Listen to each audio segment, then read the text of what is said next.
Hello friends, आज अपन start करते हैं अपना हिंदू एनालिसिस। तो अपना फर्स्ट पेज पे अपने पास एक अच्छी सी पिक्चर थी, ठीक है। Celebrating the victory of a good over evil, a चामला performance on the auspicious occasions of Buddha Jayanti at ट्रिकलिंग गोमा इन लाहौल इन हिमाचल प्रदेश। तो ये लोकेशन भी इंपॉर्टेंट है, यूपी से कई बार ऐसे लोकेशंस पूछ लेता है। Monks in elaborate masks, headgear, and colorful costumes dance slowly to the music played, also by monks using traditional instruments such as drums and cymbals. It is believed that the charm dance is performed to exorcise evil spirits and demons. तो आप ये देख सकते हैं, ठीक है। तो आप मुझसे पूछेंगे कि सर इसको यूज कैसे करें, मतलब ये लाइक आपने पिक्चर देख ली, हमें पता पड़ गया कि हाँ ठीक है ऐसा होता है, लेकिन यूपीएससी से क्वेश्चन पूछता है क्या? तो बिल्कुल ऐसा क्वेश्चन 2018 में यूपीएससी प्रीलिम्स में आया। With reference to Manipur Sankirtana, consider the following statements. It is a song and a dance performance. Cymbals are the only musical instruments used in the performance. It is performed to narrate the life and deeds of Lord Krishna. तो आप देख सकते हैं, मैंने आपको भी यहाँ बताया कि ऐसे फेस्टिवल्स में ड्रम्स और सिम्बल्स का यूज किया जाता है, राइट। तो आपको अगर ये पता है तो आप इजीली इसको रिमूव कर सकते हैं। आपने अगर सेकंड को रिमूव किया तो आपका ए और सी चला गया, राइट। तो आप बी और डी पे बचे। तो आप इस चीज का ध्यान रखिए कि सिर्फ आपको एक पढ़ाई एक जगह हेल्प नहीं करेगी, आप उसको एक पढ़ाई को कितनी दूसरी जगह पे यूज कर पाते हैं वो आपके लिए काफी इंपॉर्टेंट हो जाता है, राइट। आप एक ही नॉलेज को ज्यादा यूज कर पाएंगे तो आप सस्टेन कर पाएंगे, वरना यूपीसी में काफी सारी नॉलेज है लर्न करने को, आप उस चीज को सस्टेन नहीं कर पाएंगे और फिर कंफ्यूज होते रहेंगे, तो वो चीज आपके लिए हार्मफुल रह सकती है, राइट। तो उस चीज का ध्यान रखें, आगे बढ़ते रहें। तो चलते हैं अपन अपने नेक्स्ट टॉपिक पे। अपना नेक्स्ट टॉपिक कहता है 25 dead as militants in Gaza Israel टेड फायर। तो 25 लोगों की मौत हुई है, ठीक है। तो अपने लिए कैसे इम्पोर्टेंट हो जाता है? फॉर प्रीलिम्स क्या है? लोकेशन ऑफ इजराइल, ठीक है। मतलब कि इजराइल की लोकेशन क्या है वो अपने को पता होनी चाहिए, राइट। फिर उसके लिए मीन्स के लिए क्या इम्पोर्टेंट हो जाता है? इंडिया और इजराइल के रिलेशन, और उससे रिलेटेड कुछ इश्यूज हैं या उससे रिलेटेड कोई वे हेड्स हैं, वो अपने को ध्यान होने चाहिए। अगर वो अपने को ध्यान है तो अपन इजिली चीजों को समझ पाएंगे और लर्न कर पाएंगे, राइट। तो सबसे पहले इजराइल का अपन लोकेशन देख लेते हैं। इजराइल के लोकेशन में अपने को सबसे पहले पता होना चाहिए कौन सी सीज इसको टच करती है, राइट। तो यहाँ पे आ जाती है आपकी मेडिटेरियन सी, यहाँ पे आपकी आ जाती है डेड सी, ठीक है। यहाँ पे कौन सी आएगी? सी ऑफ गैलिली, ठीक है। और यहाँ पे कौन सी आएगी? यहाँ पे आएगी आपकी रेड सी, ठीक है। तो आप इस चीज का ध्यान रखें कि इजराइल कौन सी लोकेशन को टच करता है, राइट। अगर आपको ये ध्यान रहेगा, अगर कोई मैपिंग का क्वेश्चन आया तो आप इजीली सर्च कर पाएंगे। तो इजराइल अपन ने माना कि ये इजराइल सारा का सारा, ठीक है। ये मोस्टली इजिप्ट का सिनाई पेनिनसुला इजिप्ट का पार्ट है, राइट। ये अपना इजराइल है सारा का सारा। ये गाजा स्ट्रिप है जहाँ की अपने को न्यूज आई है अभी। ये वेस्ट बैंक है। गोलन हाइट से यूपीसी ने क्वेश्चन पूछ रखा है। सीरिया यहाँ पड़ता है, जॉर्डन यहाँ पड़ता है, ठीक है। तो आपको ध्यान होना चाहिए कि उसकी बॉर्डरिंग कंट्रीज भी कौन सी है, क्योंकि यूपीसी बार बार उससे क्वेश्चन पूछ लेता है। तो यहाँ पे क्या कंट्री आती है? यहाँ पे आती है ये लेबनान, ठीक है। तो लेबनान इजराइल को टच करता है, सीरिया टच करता है, जॉर्डन टच करता है, इजिप्ट टच करता है, और कौन कौन सी टच करती है ये मैंने आपको बता दिया। अपन देखते हैं कि इसकी मीन्स के लिए अपनी इंपॉर्टेंट क्यों हो जाती है। इंडिया के रिलेशंस कैसे हैं, ठीक है, इजराइल के साथ। तो अपन ये देखते हैं कि इजराइल के साथ अपने रिलेशंस बहुत ज्यादा डेप्थ में है। डेप्थ में क्यों है? क्योंकि अपने वहां से अपन काफी एग्रीकल्चर की टेक्नोलॉजीज लेते हैं, जैसे माइक्रो इरिगेशन टेक्नोलॉजी सबसे ज्यादा फेमस जो पूरे वर्ल्ड में है वो सिर्फ वहीं पे है, इजराइल में ही है। तो आपको ये पता होना चाहिए कि इजराइल अपने लिए कितना इंपॉर्टेंट हो जाता है, क्योंकि अपन ये देखते हैं कि अपने यहाँ पे सबसे ज्यादा ग्राउंड वाटर का यूज किया जाता है। तो अगर अपन को ग्राउंड वाटर को यूसेज को कम करना है तो अपने को माइक्रो इरिगेशन पे ध्यान देना पड़ेगा, राइट। अगर अपने को माइक्रो इरिगेशन पे ध्यान देना पड़ेगा तो अपने को इजराइल से कोऑर्डिनेशन बना के चलता रहना पड़ेगा, राइट। तो ये सारी चीजें हैं जो अपनी फॉरेन पॉलिसी को डायरेक्टली इम्पैक्ट करती है। अपने डोमेस्टिक इश्यूज भी अपने फॉरेन पॉलिसी के लिए कैसे इंपॉर्टेंट हो जाते हैं, आपको ये ध्यान होना चाहिए कि अगर आपको कोई सब्जेक्ट इंपॉर्टेंट है तो आप उस कंट्री से वो रिलेशन बना के रखेंगे, क्योंकि वो सब्जेक्ट आपकी इकोनॉमी के लिए बहुत इंपॉर्टेंट हो जाता है, राइट। तो ऐसे अपन दे सकते हैं कि अगर इजराइल पैलेस्टाइन के बीच में कोई कॉन्फ्लिक्ट हो रहा है तो उसमें अपन न्यूट्रल रहें, उसमें अपन कोई पैलेस्टाइन की साइड ना जाएं या इसराइल की साइड ना जाएं, क्योंकि पैलेस्टाइन और इसराइल दोनों की साइड रहना इंपॉर्टेंट है अपनी अपनी जगह। क्योंकि पैलेस्टाइन अपन ह्यूमन राइट्स की तरह सपोर्ट करते हैं, क्योंकि अपन ह्यूमन राइट्स का डिक्लेरेशन बोलते हैं कि सबको साइन अप करना चाहिए, राइट। तो अपन चलते हैं अपन अपने नेक्स्ट आर्टिकल पे। इतना ही आपको यहाँ पे जाना जरूरी था, ठीक है। तो ऐसी चीजें आप सोचते रहिएगा कि हाँ, सबसे पहले आप जब भी कोई टॉपिक आए प्रीलिम्स में कैसे इंपॉर्टेंट रहेगा, मेंस में कैसे इंपॉर्टेंट रहेगा। जिस दिन आप ये सोचने लग गए उस दिन आपका प्रीलिम्स मेंस इंटरव्यू कोई नहीं रोक सकता, ठीक है। तो चलते हैं अपन अपने नेक्स्ट आर्टिकल पे। सो अपना नेक्स्ट आर्टिकल कहता है all eyes now on speaker Narwekar for a decision on disqualification petitions. तो आप ये देख सकते हैं कि स्पीकर के ऊपर डिसीजन दिया गया है कि वो डिस्क्वालिफिकेशन पिटिशंस को कैसे कैसे हैंडल कर सकते हैं, राइट। तो अपन ये देखते हैं कि डिस्क्वालिफिकेशन हो कितने तरीके से सकता है, राइट। सबसे पहले डिस्क्वालिफिकेशन देखेंगे, फिर थोड़ा स्पीकर ऑफ लोकसभा के बारे में देखेंगे, ठीक है, फिर उनके कुछ टर्म ऑफ ऑफिस के बारे में देखेंगे, फिर उनके कुछ रोल पावर्स के बारे में देखेंगे। तो अपन आज स्पीकर का पूरा डिस्कस कर लेंगे। अगर स्पीकर से रिलेटेड कोई भी क्वेश्चन आया अपने प्रीलिम्स एग्जाम में तो अपन तुरंत आंसर कर सकते हैं और इजीली मार्क्स स्कोर कर सकते हैं, राइट। तो आप इस चीज का ध्यान रखिएगा, ठीक है। सबसे पहले अपन देख लेते हैं कि डिस्क्वालिफिकेशन कौन से तरीके से हो सकता है। सबसे पहले डिस्क्वालिफिकेशन हो सकता है अपना एंटी डिफेक्शन लॉ में। एंटी डिफेक्शन लॉ का पास हुआ था 1985 में, किसके थ्रू, 52 अमेंडमेंट, ठीक है। It added the 10th schedule to the Indian constitution. तो अगर 10th शेड्यूल आ जाए या 52 अमेंडमेंट आ जाए तो आपको ध्यान आना चाहिए, क्या ध्यान आना चाहिए कि एंटी डिफेक्शन लॉ की बात हो रही है। The main intent of the law was to combat the evil of political defection, ठीक है। मतलब लोग क्या करते थे, पहले एक पार्टी से दूसरी पार्टी ऐसे ही ट्रांसफर होते रहते थे, ज्यादा पैसे जहाँ मिल गए वहां चले जाते थे। According to it, a member of the house belonging to any political party becomes disqualified for become a member of the house if he voluntarily gives up the membership of such political party, ठीक है।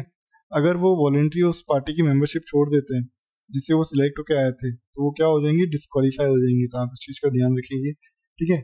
और ही vote और abstains from voting in such house contrary to any direction issued by his political party। Like आप एक political party से हैं, आप उस पॉलिटिकल पार्टी के अगेंस्ट जाके वोट कर रहे हैं कोई भी डिसीजन में, तो आपको डिस्क्वालीफाई किया जा सकता है। लेकिन अगर आपने permission without offering prior permission सच पार्टी, अगर आपने परमिशन ले ली कि नहीं भाई मैं खिलाफ ही वोट करूंगा, पार्टी ने परमिशन दे दी, तो आप डिस्क्वालीफाइड नहीं होंगे। Such act has not been condemned by the party within 15 days. तो आपको विद इन 15 डेज को पार्टी को नोटिस देना पड़ेगा कि हाँ भाई वो बंदे को हमको डिस्क्वालीफाई करना चाहिए, या 15 डेज में पार्टी को वो इशू अपने रिकग्निशन में लाना पड़ेगा। लेकिन ये तो इलेक्टेड मेंबर्स के लिए है कि हाँ इलेक्टेड मेंबर्स कब डिस्क्वालीफाई होंगे, राइट। लेकिन ऐसे ही नॉमिनेटेड मेंबर्स के लिए भी होता है, राइट। तो अगर कोई नॉमिनेटेड इंडिपेंडेंट मेंबर्स है, राइट, इंडिपेंडेंट मेंबर्स अगर कोई आया है सिलेक्ट होकर या नॉमिनेटेड मेंबर्स है तो वो 6 महीने तक क्या होंगे, 6 महीने तक कोई भी पॉलिटिकल पार्टी को ज्वाइन कर सकते हैं, ठीक है। लेकिन 6 महीने बाद अगर उन्होंने पॉलिटिकल पार्टी को ज्वाइन किया तो उनको डिस्क्वालीफाई कर दिया जाएगा, राइट। तो ये 2022 के प्रीलिम्स में आपसे क्वेश्चन पूछा गया। तो आप सोचिए कि स्पीकर ऑफ लोकसभा या ये डिस्क्वालिफिकेशन कितना इंपॉर्टेंट हो जाता है, right. Anti defection law UPSC के हर टाइम 2 साल में एक क्वेश्चन पूछा जाता है, ठीक है। तो अपन अब देख लेते हैं कि स्पीकर ऑफ लोकसभा के बारे में थोड़ा चीजें जान लेते हैं। अपने थोड़ी डिस्क्वालिफिकेशन की चीजें जान ली जो थोड़ी इससे रिलेटेड थी, ठीक है। तो स्पीकर के बारे में जानते हैं। तो स्पीकर क्या कहते हैं, स्पीकर अपना 93 आर्टिकल है कॉन्स्टिट्यूशन का, वो अपने को इलेक्शन के बारे में बताता है, किसके, स्पीकर और डिप्यूटी स्पीकर दोनों के इलेक्शन के बारे में बताता है, राइट। इस चीज का आप ध्यान रखें, ठीक है। तो स्पीकर क्या है, कॉन्स्टिट्यूशनल हेड है हाउस का, ठीक है। और क्या है, स्पीकर क्या करते हैं, चेयरमैन की तरह काम करते हैं, ठीक है। और डिप्यूटी स्पीकर डिप्यूटी चेयरमैन की तरह काम करते हैं। मतलब लाइक डिप्यूटी चेयरमैन का काम मोस्टली ये होता है जब स्पीकर ना हो तो डिप्यूटी स्पीकर उनकी पोजीशन लेके सारे काम करने में मदद करते हैं, राइट। सो अगर अपन उनके इलेक्शन का वो देखें कि इनका इलेक्शन कैसे हो सकता है, राइट। सो रूलिंग पार्टी का मेंबर ही स्पीकर बनता है, तो सिंपल सी बात है, ठीक है। इसके बाद जाके क्या हो सकता है, यहाँ पे कोई कॉन्स्टिट्यूशन के अंदर बोला जाए कि कोई क्वालिफिकेशन स्पेशली लिखी गई है तो ऐसी कोई क्वालिफिकेशन नहीं है स्पीकर बनने के लिए, राइट। तो वो अमंग द पार्टीज डिसीजन होता है कि किसको इलेक्ट किया जाएगा और कैसे इलेक्ट किया जाएगा, ठीक है। तो स्पीकर अगर उनका टर्म ऑफिस देखें तो वो अगर एक बार इलेक्ट हो गए तो वो री इलेक्शन के लिए भी एलिजिबल है। मतलब लाइक कोई स्पीकर अगर 5 साल तक थे अभी, वो वापस स्पीकर बनना चाहते हैं तो वो बन सकते हैं, ठीक है। लेकिन पार्टी के ऊपर डिपेंड करता है कि अगर पार्टी सीन रही नहीं रही, ठीक है। Whenever the Lok Sabha is dissolve, जब भी लोकसभा डिसॉल्व हो जाती है तो स्पीकर तुरंत वेकेट नहीं कर सकते हैं, राइट, अपना ऑफिस। जब तक वो नया स्पीकर ना आ जाए, वो अपनी पोजीशन ना ले ले, जब तक थोड़े टाइम के लिए वो स्पीकर वहां रहते हैं। लेकिन आप ये देखेंगे कि वो पूरी नई सेशन को हेल्ड नहीं करेंगे, वो जब तक एक नया लोकसभा पूरी पावर में ना आ जाए या कोई स्पीकर आके अपनी पोजीशन ना ले ले, राइट। तो उसके बाद देखते हैं अपन की उनकी पावर्स क्या क्या रहती हैं स्पीकर्स की, राइट। तो पावर्स क्या क्या रहती हैं स्पीकर्स की, ठीक है। तो वो फाइनल इंटरप्रिटेशन है कॉन्स्टिट्यूशन के, रूल्स ऑफ प्रोसीजर्स के, कॉन्स्टिट्यूशन के नहीं, प्रोविजंस ऑफ द कॉन्स्टिट्यूशन। अगर मैं आपको गार्जियन ऑफ कॉन्स्टिट्यूशन बोलूं तो आप कौन बोलोगे? सुप्रीम कोर्ट, ठीक है। यूपीसी ने पहले से क्वेश्चन पूछ रखा है, कंफ्यूज नहीं होना है, ठीक है। तो rules of procedure, provision of constitution, conduct of business, जो भी लोकसभा में होता है, पार्लियामेंट्री प्रेसिडेंट जो भी सेट है, तो वो सारे के सारे किसका इंटरप्रिटेशन रहता है? स्पीकर का इंटरप्रिटेशन रहता है, राइट। तो मेंबर्स को रेस्पेक्ट भी करना होता है क्योंकि बाइंडिंग होता है नेचर में, ठीक है। और ये तो मैंने आपको बताया कि चलो इंटरप्रिटेशन स्पीकर का होता है। उसके बाद जॉइंट सीटिंग जब भी होती है बोथ द हाउसेस की, तो उसको प्रिसाइड कौन करता है? उसको प्रिसाइड करते हैं अपने स्पीकर ऑफ द लोकसभा, ठीक है। अब इनके पास एक कास्टिंग वोट होता है, तो मैं आपको कास्टिंग वोट बताता हूँ कि कास्टिंग वोट क्या होता है, ठीक है। जब भी दोनों पार्टी के टाई हो गया, ठीक है, तो अब एक वोट चाहिए इधर जाने के लिए, इधर जाने के लिए, तो स्पीकर वो कास्टिंग वोट देते हैं लास्ट में। स्पीकर पहले कोई वोट नहीं देते, राइट, सबसे लास्ट में जाके वो देते हैं, ठीक है। एक कास्टिंग वोट बताया मैंने आपको, प्रोविजंस बताया मैंने आपको, ठीक है, एक जॉइंट सेटिंग बताया मैंने आपको, ठीक है। उसके बाद और क्या होता है स्पीकर के पास? स्पीकर के पास होती है मनी बिल की पावर, की मनी बिल को वो मान सकते हैं ये बिल मनी बिल है या नहीं है। तो वो सबसे पहले डिसीजन होता है स्पीकर ऑफ लोकसभा का, ठीक है। उसके बाद अगर किसी को डिस्क्वालीफाई करना है तो वो भी स्पीकर का फाइनल डिसीजन है। आज मैंने आपको स्पीकर के रिलेटेड एक मीन्स का क्वेश्चन दिया था, आप उसको आंसर करने की जरूर कोशिश करें, ठीक है। तो अगर कोई कॉन्स्टिट्यूट हो रही है कमेटी तो उसको स्पीकर बनाते हैं, ठीक है। ओवरऑल डायरेक्शन उनका होता है, ठीक है। चेयरमैन जो नॉमिनेट होते हैं वो उनके होते हैं, ठीक है। उसके बाद अपन देखते हैं कि रिमूवल कैसे हो सकता है स्पीकर का। अगर वो लोकसभा की मेंबर ना रहे, वो डिप्टी स्पीकर को रिजाइन कर सकते हैं, ठीक है। अगर सारे के सारे जने मिलकर एक रेजोल्यूशन पास करें, ठीक है, लोकसभा के, जिनको स्पीकर को रिमूव करने के लिए, ठीक है, तो उनको हटाया जा सकता है।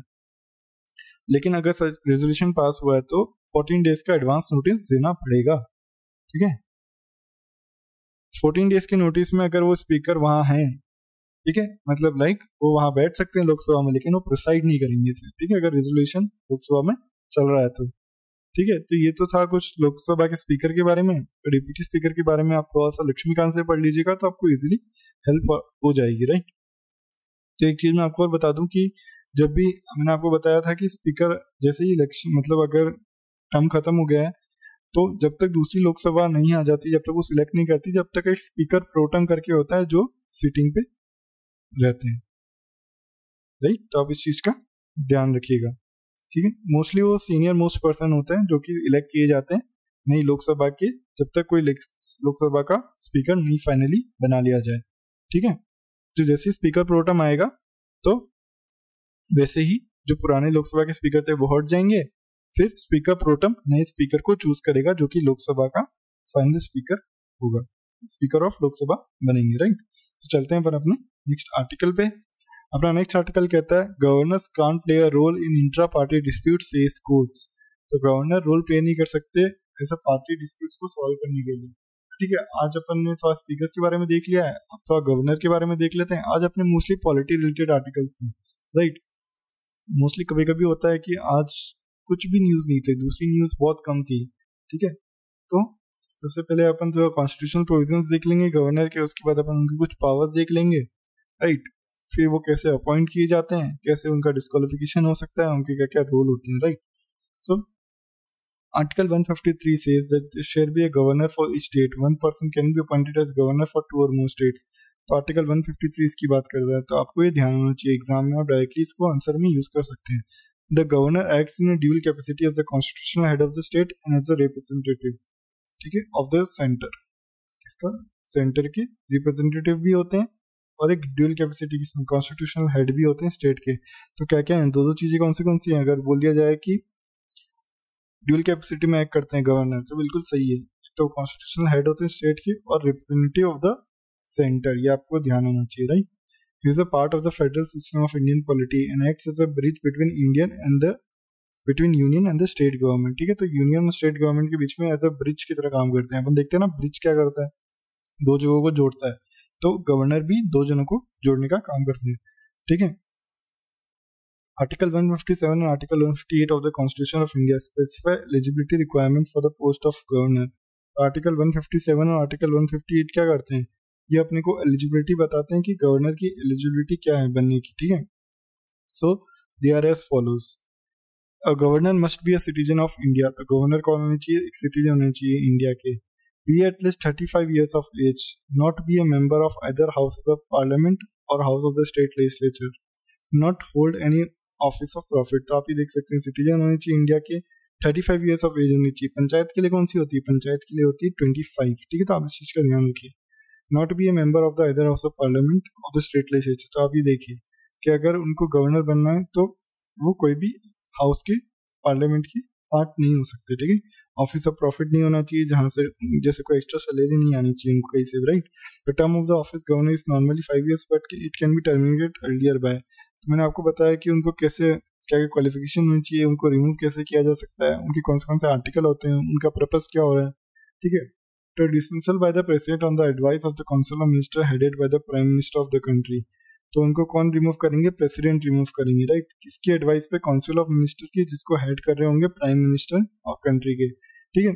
तो dismissal of governors without a valid reason is not permitted, आपको वैलिड रीजन देना पड़ेगा अगर आपको उनको डिस्पोजल करना है तो, ठीक है। और it is the duty of the president to dismiss a governor whose acts are upheld by courts as unconstitutional and nullified, ठीक है। तो किसकी ड्यूटी है ये, प्रेसिडेंट की ड्यूटी है कि वो गवर्नर को, it is the duty of the president to dismiss a governor whose acts are upheld by courts and the constitution and nullified, अगर उनके एक्शंस को कॉन्स्टिट्यूशनल और नलिफाइड पाया गया है तो उसको प्रेसिडेंट आराम से रिमूव कर सकते हैं या गवर्नर रेजिग्नेशन दे सकते हैं उनको, राइट। तो ये सही चीजें थी जो अपन ने गवर्नर के बारे में पढ़ी। थोड़ा सा अपन और गवर्नर के बारे में जान लेते हैं कि ठीक है उनके अगर और अपन को कुछ पावर्स देखनी है तो अपने पास उनके पास क्या क्या पावर रहती है, ठीक है। उनके पास कुछ एग्जीक्यूटिव पावर्स रहती हैं, ठीक है। उनके पास कुछ लेजिस्लेटिव पावर्स रहती हैं, राइट। उनके पास कुछ जुडिशियल पावर्स भी रहती है, लाइक अपन ने कुछ पार्डन पावर्स वगैरह देखी थी, ठीक है। अपन ने कुछ दिन पहले भी इसका आर्टिकल डिस्कस किया था तो आपको याद होना चाहिए था थोड़ा सा, अगर आप डेली फॉलो कर रहे हैं तो, ठीक है। अगर आपको टेलीग्राम लिंक चाहिए तो आपको मिल जाएगी वो डिस्क्रिप्शन लिंक में, जहां से आप इसकी पीडीएफ आराम से पा सकते हैं, राइट। तो अपन उनके एग्जीक्यूटिव पावर्स देखें तो उनके एग्जीक्यूटिव पावर्स क्या क्या आ सकती है, जो भी एक्शन होता है स्टेट में वो उनके नाम पे लिया जाता है, ठीक है। चीफ मिनिस्टर्स और अदर मिनिस्टर्स को कौन अपॉइंट करते हैं, गवर्नर अपॉइंट करते हैं, ठीक है। ये अपॉइंट कर सकते हैं advocate general of the state, ठीक है। उसके बाद जाके ये state election commissioner, chairman of the state public service commission, इन सबको अपॉइंट कौन करता है, गवर्नर करता है, राइट। वो स्टेट गवर्नमेंट से कोई भी इंफॉर्मेशन चाहे तो ले सकते हैं, ठीक है। अगर कोई कॉन्स्टिट्यूशनल इमरजेंसी आती है तो स्टेट में तो उसको रिकमेंड कर देंगे वो प्रेसिडेंट को, कौन, गवर्नर, ठीक है, ठीक है। तो अगर कोई प्रेसिडेंट रूल लगा है स्टेट में तो वहां पे एग्जीक्यूटिव पावर किसके हैंड में आ जाती है, गवर्नर ऑफ द स्टेट के हैंड में, राइट। तो ये सारी कुछ चीजें हैं जो आपको ध्यान होनी चाहिए, ठीक है। इसके बाद अपने पास आती है लेजिस्लेटिव पावर्स। लेजिस्लेटिव पावर्स में क्या क्या है, ठीक है। प्रोरोग कर सकते हैं स्टेट लेजिस्लेचर को या डिसॉल्व कर सकते हैं, राइट, उनकी इच्छा के ऊपर, मतलब लाइक अगर उनको लगता है कि ये स्टैम्प डिसीजन ये ठीक है, ठीक है। He addresses the state legislature for the first session of every year, मतलब कि वो क्या करते हैं स्टेट लेजिस्लेचर को फर्स्ट सेशन, मतलब जब भी कोई साल का फर्स्ट सेशन होता है तो उसको एड्रेस कौन करता है, गवर्नर करते हैं, राइट। सिंपल है, जैसे कि सेंटर में प्रेसिडेंट करते हैं वहां यहाँ पे आके गवर्नर करते हैं, तो दोनों के पावर्स काफी सेम टू सेम है, बस थोड़े बहुत पावर्स में थोड़ा बहुत डिफरेंस आ जाता है, राइट। तो वो कंसल्ट कर सकते हैं इलेक्शन कमीशन से अगर कोई डिस्क्वालिफिकेशन है मेंबर्स का, ठीक है। लेकिन आप ये देखिए यहाँ पे क्या क्या हो सकता है, अगर उनको कोई बिल पास करना है, राइट, तो वो असेंट दे सकते हैं, विदहोल्ड कर सकते हैं या रिटर्न कर सकते हैं। लेकिन एक और पावर है जो यहाँ पे एक्स्ट्रा है, वो रिजर्व कर सकते हैं बिल प्रेसिडेंट के लिए। लेकिन प्रेसिडेंट के पास क्या हो सकती है कि असेंट दे सकते हैं, विदहोल्ड कर सकते हैं या रिटर्न कर सकते हैं। लेकिन गवर्नर के पास एक एक्स्ट्रा पावर होती है, तो उस चीज का आपको ध्यान होना चाहिए, राइट, ठीक है। ये अपन ने कुछ एग्जीक्यूटिव और फाइनेंशियल लेजिस्लेटिव पावर्स देखी, आप कुछ अपन फाइनेंशियल पावर और जुडिशियल पावर्स भी देख लेते हैं, जिससे कि अपना गवर्नर का टॉपिक पूरा का पूरा कंप्लीट हो जाएगा। तो आप इजीली अपने आंसर्स में उसको यूज कर पाएंगे और प्रीलिम्स में आराम से आंसर आउट कर पाएंगे, ठीक है। तो कोई भी अगर मनी बिल आ रहा है स्टेट लेजिस्लेचर में तो किसका इंट्रोडक्शन, कोई भी इंट्रोडक्शन हो रहा है तो उनकी रिकमेंडेशन चाहिए, ठीक है। कोई भी डिमांड ऑफ ग्रांट है तो उनकी परमिशन चाहिए। कंटिजेंसी फंड ऑफ स्टेट है तो वहां से अगर कोई एक्सपेंडिचर करना है तो उनकी परमिशन चाहिए, ठीक है। फाइनेंस कमीशन कॉन्स्टिट्यूट करना है 5 साल में एक बार, ठीक है। फाइनेंस कमीशन 5 साल में एक बार कॉन्स्टिट्यूट होता है, इस चीज का ध्यान रखिएगा, राइट। तो उनकी परमिशन चाहिए, ठीक है। जुडिशियल पावर्स क्या है, pardon, reprieve, respite, emit, commute, तो ये सारी की सारी पार्डनिंग पावर्स है उनकी, राइट। अभी अपन ने कुछ दिन पहले ही रिप्राइव से लेके एक केस देखा था, बिल्किस बानो केस में, ठीक है। तो वहां पे मैंने आपको सारी की सारी चीजें डिस्कस करी थी, राइट। तो वहां पे आपने सुनी हो तो बिल्कुल सही है। और आप मुझे इन चारों के पांचों के बारे में आपको कुछ पता है तो आप मुझे कमेंट सेक्शन में जरूर बताएं। तो चलते हैं अपन अपने नेक्स्ट आर्टिकल पे। तो अपना नेक्स्ट आर्टिकल कहता है, is the monarchy still relevant in the 21st century. तो आज भी मोनार्की रेलेवेंट है क्या 21st सेंचुरी में, ये आर्टिकल अपना अपना आपसे पूछता है, राइट। तो अपन देखते हैं कि कैसे रेलेवेंट है और कैसे नहीं है। तो यहाँ पे अपन क्या सीखेंगे, यहाँ पे अपन ये सीखेंगे कि डेमोक्रेसी और मोनार्की के बीच में डिफरेंस क्या है, राइट। ठीक है, आज अपन सीखते हैं डेमोक्रेसी और मोनार्की के बीच में डिफरेंस क्या है, ठीक है। तो डेमोक्रेसी में क्या है, वहाँ पे जो भी कंट्री की जो डेमोक्रेसी होती है उसमें क्या होता है, वो government elected by the people होती है। लेकिन यहाँ पे क्या होता है, किंग का रूल होता है, मतलब किंग की डायनेस्टीज रूल कर रही है तो वही चल रहे हैं, वही इलेक्शन से हेड बनते रहते हैं, राइट। लेकिन यहाँ पे क्या होता है, जो भी रूल्स बनते हैं वो इलेक्टेड ऑफिशियल्स बनाते हैं। लेकिन यहाँ पे कौन बनाता है, यहाँ पे क्वींस एंड क्वींस लॉ बनाते हैं। लेकिन ठीक है, यहाँ पे लोगों का कुछ कहना नहीं होता लॉस बनाने में, ठीक है। यहाँ पे लोग अकाउंटेबल क्रिएट कर सकते हैं जो कि इलेक्टेड ऑफिशियल्स हैं, यहाँ पे ऐसा कुछ नहीं होता, ठीक है। आप किंग्स और क्वींस को कोई अकाउंटेबिलिटी क्रिएट नहीं कर सकते उनके ऊपर, राइट। यहाँ पे लोग फीडबैक दे सकते हैं पॉलिसीज में, इन्फ्लुएंस कर सकते हैं पॉलिसी को, क्रिटिसाइज कर सकते हैं गवर्नमेंट को। लेकिन यहाँ पे देखेंगे तो ऐसा कुछ नहीं होता है, यहाँ पे आप क्रिटिसाइज नहीं कर सकते मोनार्की को, ठीक है। यहाँ पे मोस्टली ये माना जाता है कि डेमोक्रेसी में अपन ऑपरेस नहीं कर सकते पीपल को, राइट। लेकिन यहाँ पे मोनार्की में माना जाता है कि यहाँ पे ऑपरेस किया जा सकता है अगर एक जने का रूल है। डेमोक्रेसी में सबको इक्वल ट्रीट किया जाता है, लेकिन यहाँ पे ऐसा नहीं भी हो सकता, राइट। मोनार्की में ऐसा कई बार नहीं होता है कि कई बार सारे जनों को इक्वल ट्रीट किया जाए, राइट। सो अगर अपन डेमोक्रेसी के एग्जाम्पल देखें तो अपने सामने क्या क्या आते हैं डेमोक्रेसी के examples, India, United states, France, ये सब डेमोक्रेटिक्स के एग्जाम्पल है, सॉरी गाइस, ठीक है। तो मैंने आपको क्या बताया था, मैं आपको examples of democracy, India, United states, France, ठीक है।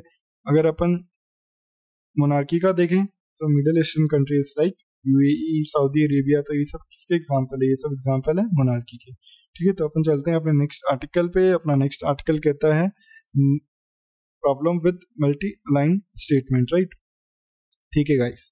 तो अब अपने लिए कैसे इंपॉर्टेंट हो जाता है, सबसे पहले अपना ये GS2 में आएगा, ठीक है। GS2 में कहाँ पे आएंगे अपन, ग्रुपिंग्स और एग्रीमेंट्स इन्वॉल्विंग इंडिया और अफेक्टिंग इंडियाज इंटरेस्ट, ठीक है। और सबसे इम्पोर्टेंट मूवमेंट जो कि जवाहरलाल नेहरू ने स्टार्ट किया था, या उन्होंने काफी इसमें पार्टिसिपेट किया था, नॉन अलाइन मूवमेंट। तो नॉन अलाइन मूवमेंट आपको बहुत अच्छे से ध्यान होना चाहिए, क्योंकि मीन्स में और उसके कई बार आपके इंटरव्यूज में पूछ लिया जाता है, राइट। तो आप उस चीज का बिल्कुल ध्यान रखें, तो आने वाले टाइम में आप इसको इजीली आंसर आउट कर पाएंगे। मैं एक दो आर्टिकल और एक्सपेक्ट कर रहा हूँ नॉन अलाइनमेंट मूवमेंट के ऊपर। जैसे ही नॉन अलाइनमेंट के ऊपर कुछ आर्टिकल्स अच्छे आएंगे तो मैं आपको जरूर इसके बारे में डिस्कस करूंगा।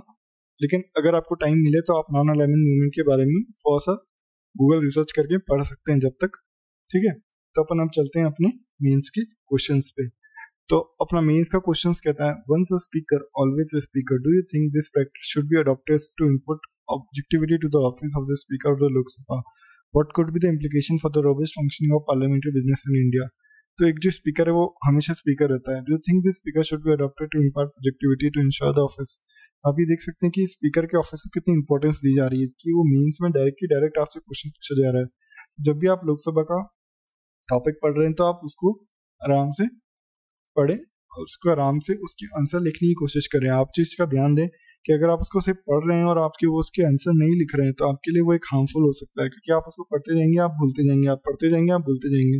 लेकिन जैसे ही आप उसको पढ़ लेंगे तो आप अपने दिमाग में उसको याद करके लिखेंगे, फिर आप उसको थोड़े टाइम बाद करेंगे तो आप सेम पोजीशन पे होंगे, ठीक है। एक ग्राफ होता है अपने लर्न करने का, राइट। ये ग्राफ एक टाइम बाद ऐसे ऐसे नहीं जाता है, ये ऐसे ऐसे ऐसे ऐसे नीचे जाता है, ठीक है। तो अगर आपको इसको यहाँ पे लाना है, राइट, अपन एक टाइम तक बहुत कुछ याद कर लेते हैं लेकिन एक टाइम बाद नीचे जा रहा है, तो एक टाइम बाद आपको ऊपर लाना है तो आप रिवीजन कर लो, एक टाइम बाद कर रिवीजन कर लो, एक टाइम बाद रिवीजन कर लो, एक टाइम बाद रिवीजन कर लो, तो आप हमेशा आपके टॉप पे रहोगे, राइट। कभी भी आप ऐसे नीचे फॉल डाउन नहीं होगे, जो कि आपको प्रिपरेशन के 6 महीने या 8 महीने बाद पता चलता है कि अरे यार मैंने इतना कुछ पढ़ा लेकिन मुझे कुछ याद नहीं है। India's relation with Israel have of late acquired a depth and diversity which cannot be rolled back। तो आप ये देखिए, इंडिया का मैंने जो आपको क्वेश्चन बताया था कि इंडिया का अपने को क्या इसराइल से याद होना चाहिए, कि आप उसको मेन से कैसे रिलेट करते हैं, राइट। तो इंडिया इसराइल के बीच में काफी डेप्थ और डाइवर्सिटी आ गई है, ये आपको पता होना चाहिए इंडिया के और इसराइल के रिलेशंस के बीच में। तो अपन उसको अब कैसे बना के रख सकते हैं सारी चीज़ों को देखते हुए, तो अपने को वो ध्यान देना है। तो ये था आज अपने कुछ टॉपिक्स। आज अपने टॉपिक्स कुछ ज़्यादा नहीं थे, आज अपने मोस्टली पॉलिटिक्स से रिलेटेड थे, मोस्टली सब्जेक्ट्स। जैसे अपन ने गवर्नर देखा, इजराइल पैलेस्टाइन देखा, ठीक है, स्पीकर देखा, उसके बाद नॉन अलाइनमेंट में देखा। तो सारे के सारे टॉपिक आप GS2 से ही रिलेट हो रहे थे, राइट। सो मिलते, तो आज के लिए इतना ही, मिलते हैं 13 मई को और एडिटोरियल्स के साथ। लेकिन अगर आपको लिंक चाहिए तो आपको टेलीग्राम चैनल की लिंक डिस्क्रिप्शन में मिल जाएगी।